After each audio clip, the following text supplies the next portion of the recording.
gudoomiyaha gobolka Banaadir Cabdiraxmaan Cumar Cismaan injineer Yariisow ayaa xarig ka jaray xafiiska adeegyada dawladda hoose ee degmada Warta Nabadda ee gobolka Banaadir waxaa ka qayb galay munaasabadda mas'uuliyiin ka tirsan maamulka gobolka iyo qaar ka mid ah shacabka degmada Warta Nabadda.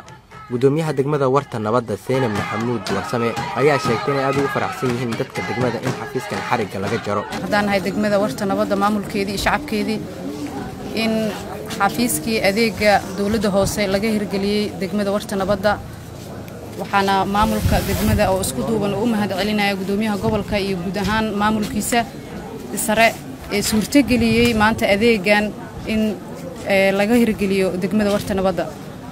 muddo dheer ayaan sugeynay shacabka degmada Wartana ay u heelanayeen sugayeen baahi weyn ay u qabeen. gudoomiyaha gobolka Banaadir ahna duqa magaalada Muqdisho Cabdiraxmaan Cumar Cismaan waxa uu sheegay inay muhiimadda maamulkiisu saarayo sidii loo sameyn lahaa xarumaha aadka muhiimka u ah bulshada. maanta waxaa farxad noo ah inaan degmadii afraad ka hirgelino in adeegyada bulshada la keeno degmooyinkii loo soo dhaweeyo shacabka degmadana ay fursad maanta u helayaan adeegyadii dawladda hoose xamar ay u soo dooran jireen inay maanta ka heli karaan degmadoodii.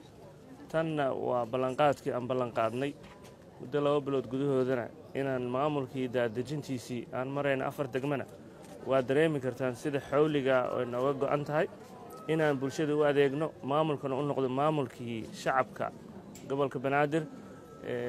adeegyada bulshada oo la soo dhaweeyo waxaa ku jira faa'iidooyin badan. waxaa ku jira in bulshadii loo dhawaaday.